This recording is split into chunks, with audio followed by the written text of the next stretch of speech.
नमस्कार, अपने उत्तराखंड देख रहे हैं आप और मैं हूं नेहा आपके साथ। देश में नवरात्रि का पर्व पूरे हर्षोल्लास के साथ मनाया जा रहा है। भक्तजन व्रत भी जमकर कर रहे हैं। ऐसे में आज नवरात्रि का 5वां दिन है।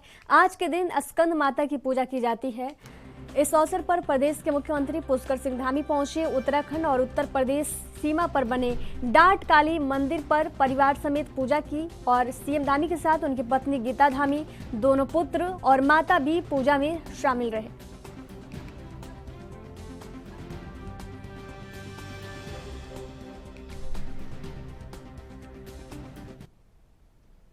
आज रविवार को उत्तराखंड के मुख्यमंत्री पुष्कर सिंह धामी ने देहरादून की आशा रेडी में राष्ट्रीय राजमार्ग के निर्माणाधीन कार्य का निरीक्षण किया। इस दौरान सीएम पुष्कर सिंह धामी ने कहा कि देहरादून दिल्ली एलिवेटेड सड़क बहुत महत्वपूर्ण सड़क है। इसके बन जाने से देहरादून से दिल्ली तक का सफर लगभग 2 घंटे में पूरा हो जाएगा और लोगों की सुविधा भी बढ़ जाएगी। इसका काम तेजी से किया जा रहा है। सीएम ने साफ कह दिया कि काम में तेजी लाया जाए और किसी भी तरह के काम में कोताही बर्दाश्त नहीं की जाएगी।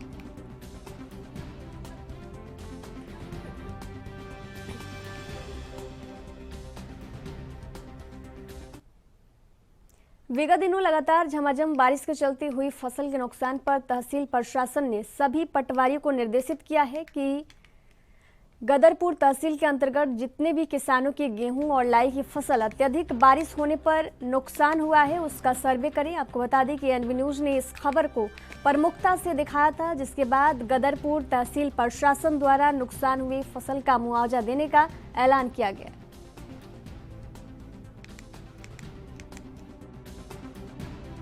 जो कुछ दिन से 2-3 दिन से बारिश हुई है उससे गेहूं की फसल को जो क्षति हुई है उसके संबंध में आज ही जो है एक बैठक पटवारी उसके साथ की गई है। पटवारी को दिशा निर्देश दिए गए हैं कि वो 100% काश्तकारों की फसल क्षति का आकलन करेंगे और जो है आकलन करने के बाद सूचना तहसील को देंगे। जो पात्र होंगे उन मानक के G20 सम्मेलन को लेकर बाजपुर में एसडीएम राकेश चंद्र तिवारी के नेतृत्व में सफाई अभियान चलाया गया, जहां विभिन्न विभागों के अधिकारियों, कर्मचारियों और विभिन्न सामाजिक संगठन से जुड़े लोगों ने सफाई अभियान में भाग लिया। आपको बता दें कि रामनगर में होने वाली G20 सम्मेलन को लेकर विदेशी मेहमानों के लिए चुने गए मार्ग पर स्वच्छता अभियान चलाया गया, जिसमें एसडीएम राकेश तिवारी, सीओ भूपेंद्र सिंह भंडारी, तहसीलदार अक्षय कुमार भट्ट, नगर पालिका के अधिशासी अधिकारी मनोज कुमार सहित विभिन्न विभागों के अधिकारी, कर्मचारी और जनप्रतिनिधि मौजूद रहे।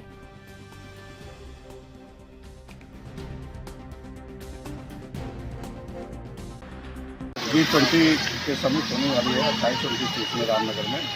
इसको दृष्टिगत रखते हुए आज हमारे सभी विभागों की टीम, नगर पालिका विशेष तौर पे और हमारे जो ये महिला कल्याण विकास डिपार्टमेंट है, इसके अलावा व्यापारी गण हैं, यहाँ के माननीय जनप्रतिनिधि गण हैं, सभी के सामूहिक प्रयास से और पुलिस विभाग सभी के सामूहिक प्रयास से आज सफाई अभियान 8 बजे गुरुद्वारे से प्रारंभ हुआ, जो अभी तक चल रहा है। क्योंकि बारिश अब कंटिन्यू हो रही है तो उसको देखते हुए हम लोग तहसील तक पहुँच गए हैं और इसका समापन किया जा रहा है। तो इस दौरान करीब 300 मीटर 350-400 मीटर के एरिया में बेहतरीन सफाई व्यवस्था की गई है और इसको कंटिन्यू रखा जाएगा ताकि शहर स्वच्छ रहे।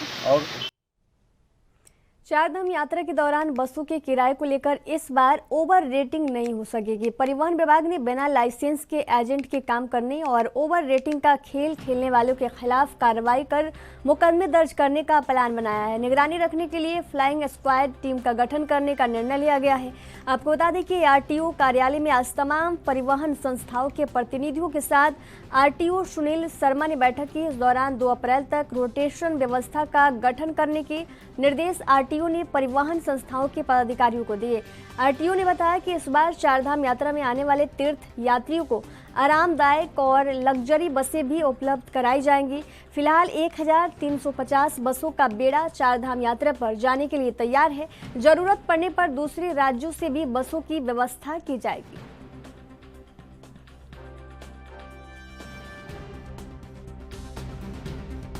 सारी कंपनियों ने ये डिसाइड किया है कि इस बार जितने भी यात्री हमारे यहाँ अलाउड हैं आने के लिए वो आएंगे तो उनको आरामदायक और सुरक्षित बसों को प्रोवाइड किया जाएगा।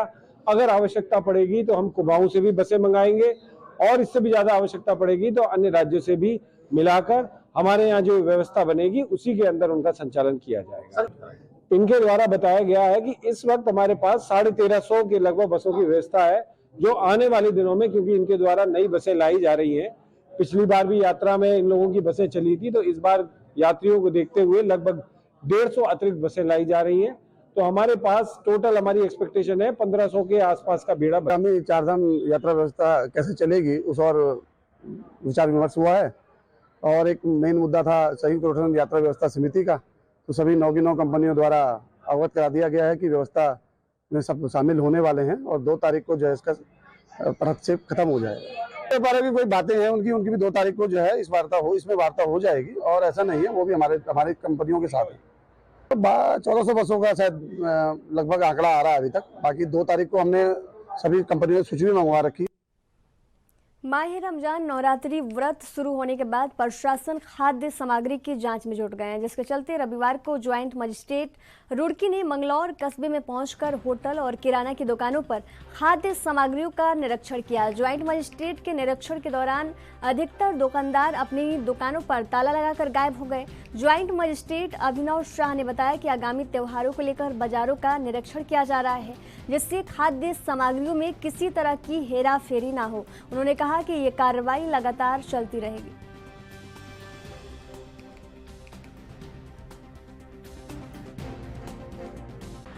कि आपको पता है त्यौहार सीज़न चल रहा है, नवरात्रि भी चल रही है, रमज़ान भी चल रहे हैं, तो उसी क्रम में हमने देखने आए थे, एक बार टेस्ट भी करने आए थे कि मार्केट में कैसे कैसे सामान मिल रहा है, कोई मिलावटी चीज़ें तो नहीं मिल रही है। जैसे आटा होता है कुट्टू का, वो भी कभी कभी मिलावटी मिलता है, और जो शॉप्स पे और जो मिठाई की शॉप्स हैं उसमें जो मिठाइयाँ मिल रही हैं वो ठीक मिल रही हैं कि नहीं, तो यही देखने हम आए थे। तो उसी क्रम में हमने सैम्पल्स भी लिए हैं, जहाँ पर हमें लगा है कि नोटिस देने चाहिए, तो वहाँ नोटिस भी दिए गए हैं आज मार्केट में मंगलौर में। तो ये पूरा मामला है में यही है कि अतिक्रमण, जैसे आज मैंने देखा है कि थोड़ा बहुत अतिक्रमण है यहाँ पे, तो उसको हम नगर पालिका के साथ चिन्हित करके एक अभियान चलाएंगे, ताकि जितना भी अतिक्रमण हो उसे हम धीरे धीरे करके हटा दें और रिमूव कर दें।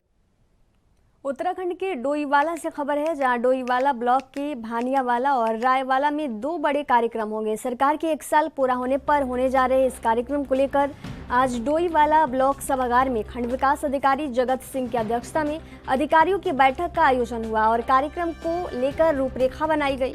वहीं सोमवार को डोईवाला के भानियावाला के डोईवाला के विधायक ब्रजभूषण गैरोला की अध्यक्षता में धामी सरकार के 1 साल बेमिसाल को लेकर जहां व्यापक रणनीति बनाई गई, तो वहीं रायवाला में भी कैबिनेट मंत्री प्रेमचंद अग्रवाल की अध्यक्षता में होने वाले कार्यक्रम को लेकर भी अधिकारियों ने चर्चा की।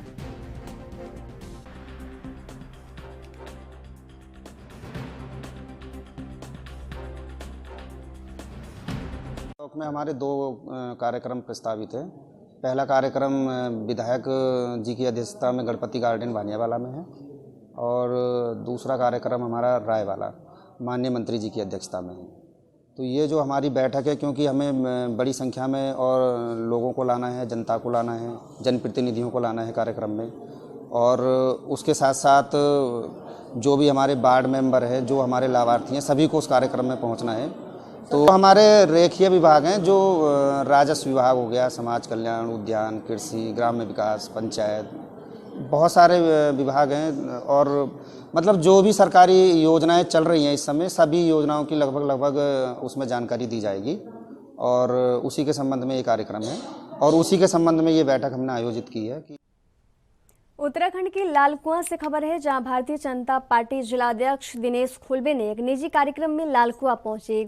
खुलबे ने कहा कि मुख्यमंत्री पुष्कर सिंह धामी के नेतृत्व में 1 वर्ष में ऐतिहासिक कार्य किए गए हैं और राज्य ने विकास के नए आयाम छुए हैं। उन्होंने कहा कि बीते 1 वर्ष में बीजेपी के खाते में कई उपलब्धियां दर्ज हुई तथा कई निर्णय दूसरे राज्यों के लिए भी नजीर बने। उन्होंने कहा कि नकल विरोधी सख्त कानून देश में पहली बार उत्तराखंड में आया है और इससे युवा और पूरा प्रदेश खुश है। यहां तक कि दूसरे राज्य भी इस कानून को लेकर उत्साहित है और अपने राज्य में लागू कर सकते हैं। वहीं उन्होंने कहा कि भ्रष्टाचार के खिलाफ भाजपा के 0 टॉलरेंस की नीति का भी पूरी पारदर्शिता के साथ अनुपालन किया गया है तथा कठोर धर्मांतरण कानून हो या समान नागरिक आचार संहिता का कानून में उनकी बेहतर पहल है।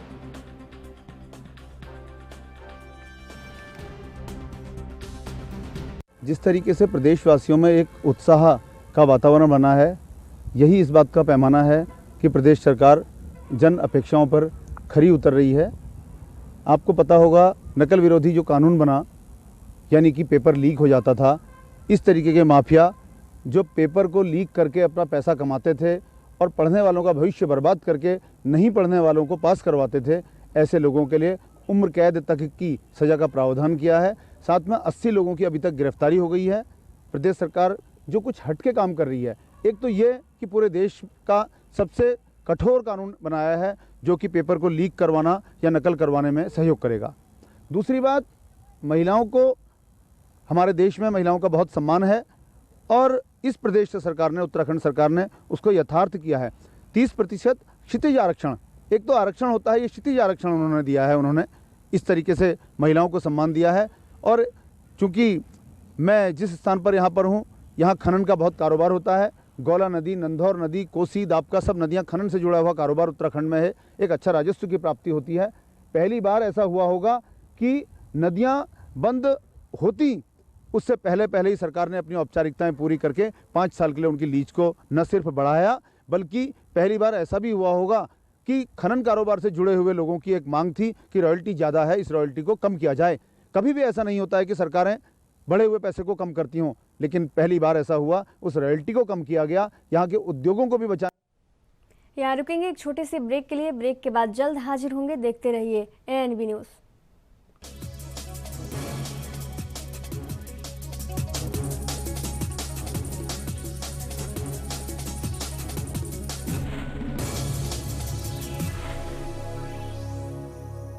ब्रेक के बाद एक बार फिर से आप सभी का स्वागत है। बढ़ेंगे अगली खबर की ओर। उधम सिंह नगर जिले में नशे के खिलाफ चलाए जा रहे अभियान के तहत पुलभुट्टा थाना पुलिस को बड़ी कामयाबी हाथ लगी है, जहां पुलभुट्टा पुलिस ने एक ढाबा स्वामी सहित 2 आरोपियों को 3 लाख रुपए के डोडा पाउडर के साथ गिरफ्तार किया है। पुलिस ने आरोपियों के पास से करीब 15 किलो डोडा चूड़ पाउडर बरामद कर आरोपियों के खिलाफ कार्रवाई शुरू कर दी है। सीओ ओम प्रकाश शर्मा ने बताया कि वरिष्ठ पुलिस अधिकारियों के निर्देश पर उत्तराखंड को नशा मुक्त बनाने के लिए पुलिस द्वारा नशा तस्करों के खिलाफ अभियान चलाया जा रहा है। सीओ शर्मा ने कहा कि नशे के खिलाफ अभियान आगे भी जारी रहेगा और बरामद डोडा पाउडर की कीमत अंतर्राष्ट्रीय बाजार में करीब 3 लाख रुपए बताई जा रही।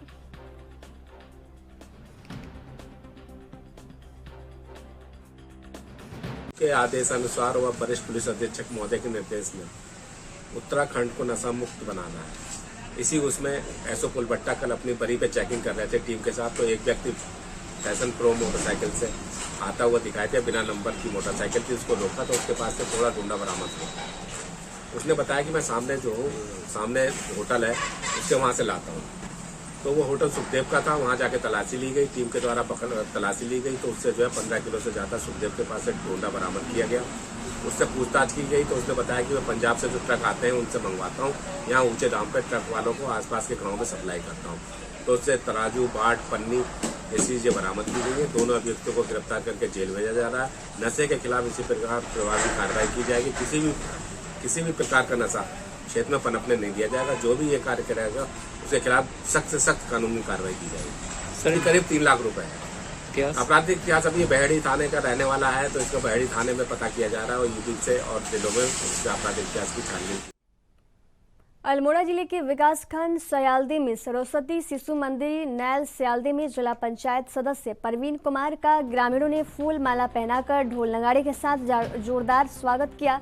कार्यक्रम में मुख्य अतिथि जिला पंचायत सदस्य परवीन कुमार ने दीप प्रज्वलित कर कार्यक्रम का शुभारंभ किया। कार्यक्रम में छात्र छात्राओं ने देशभक्ति और सांस्कृतिक कार्यक्रम की प्रस्तुति दी। जिला पंचायत सदस्य परवीन कुमार ने कहा कि नैल सयालदे में सरस्वती शिशु मंदिर खुलने से बच्चों को शिक्षा के साथ अच्छे संस्कार भी मिलेंगे।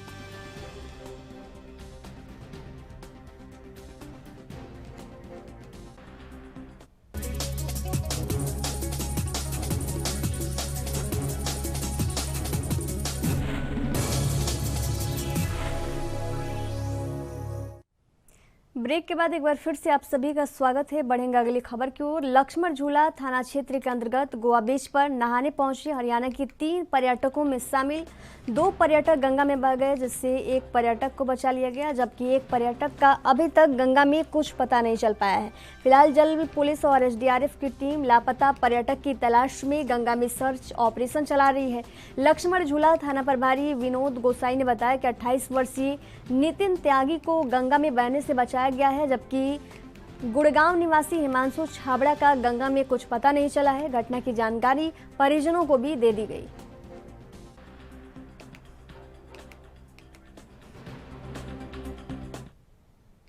उत्तराखंड के हरिद्वार से खबर है, जहां खालिस्तानी समर्थक अमृतपाल सिंह को लेकर हरिद्वार पुलिस हाई अलर्ट पर है। वही पुलिस अधीक्षक ने कहा कि अमृतपाल के संबंध में जो जानकारी प्राप्त हुए थे, इसको देखते हुए संदिग्धता के आधार पर इलाके में हाई अलर्ट जारी किया गया है। अमृतपाल के संबंध में जो इनपुट्स प्राप्त हुए थे और मुख्यालय से भी निर्देश प्राप्त हुए थे, इसको देखते हुए संदिग्धता के आधार पर जो हमारे इंटरस्टेट बॉर्डर्स हैं वहां पर भी निर्देश निर्गत किए गए हैं कि आकस्मिक रूप से चेकिंग चलती रहे। साथ ही साथ हमने अपने थाना प्रभारी लोकल इंटेलिजेंस यूनिट को भी सदर किया हुआ है। हमारे जो भी गुरुद्वारे और इतने धार्मिक स्थल हैं या हमारे पास होटल लॉज है, उनको भी रैंडमली चेक करने को बताया गया। तो जो सतर्कता के निर्देश मुख्यालय स्तर से प्राप्त हो रहे हैं या कोई भी इनपुट ऐसा प्राप्त हो रहा है, उसको समस्त हमारे जो इतने अधीनस्थ कर्मचारी हैं उनको भी शेयर किया जा रहा है, जिससे कि चेकिंग जो की जा सके ऐसे कोई संदिग्ध। भारतीय युवा कांग्रेस ने युवा प्रवक्ताओं के चयन के लिए यंग इंडिया सीजन बोल सीजन 3 की शुरुआत की है। प्रतियोगिता में चयनित लोगों को जिला और राज्य स्तर पर प्रवक्ता पद के रूप में नियुक्त किया जाएगा। खास बात यह है कि इसमें आम नागरिक हर भाषा में अपनी बात रख सकता है। कांग्रेस मुख्यालय राजीव भवन में पत्रकारों से बातचीत करते हुए सुमित्र भोलर ने कहा कि कांग्रेस पार्टी हर स्तर पर देश के युवाओं को अवसर दे रही है। यंग इंडिया के बोल के जरिए देश के युवा या आम नागरिक की आवाज को भी राजनीतिक मंच मिलेगा। इसके जरिए वे लोकतांत्रिक तरीके से अपनी बातों को रख सकेंगे।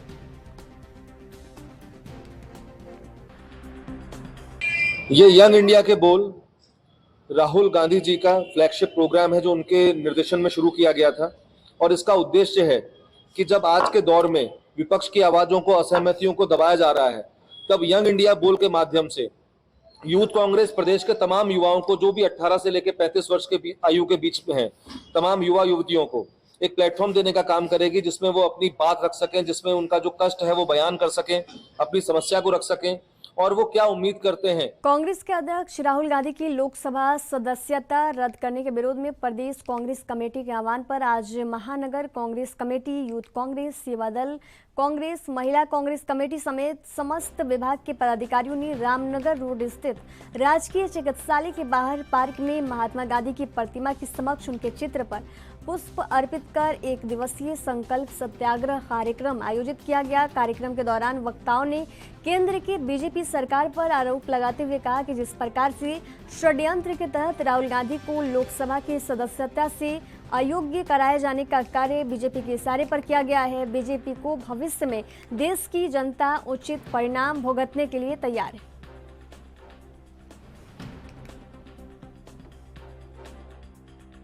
आज जैसा कि आप सभी को विदित है, जिस प्रकार से केंद्र सरकार द्वारा लोकतंत्र की हत्या की जा रही है, उसी के परिप्रेक्ष्य में श्री राहुल गांधी जी को जिस प्रकार से 2 वर्ष की एक मैक्सिमम सज़ा सुनाई गई, जो आज से पहले कभी ऐसा नहीं हुआ, और उसके तत्काल ही उनकी संसद से भी सदस्यता लोकसभा अध्यक्ष जी द्वारा समाप्त कर दी गई। आने वाले अप्रैल में वायनाड में चुनाव की भी तैयारी शुरू कर दी गई। तो ऐसा प्रतीत होता है कि सब कुछ एक षड्यंत्र के तहत हुआ और इस षड्यंत्र को हम किसी भी कीमत पर अंजाम नहीं जाने। कांग्रेस पार्टी का सत्याग्रह आज जो है यहाँ पार्क, सरकारी अस्पताल के पास पार्क है, उसमें रखा गया था कांग्रेस के महानगर अध्यक्ष संदीप सहगल जी का आह्वान पर। अपने उत्तराखंड के सफर में फिलहाल दीजिए जाने की इजाजत। देखते रहिए NB न्यूज़। नमस्कार।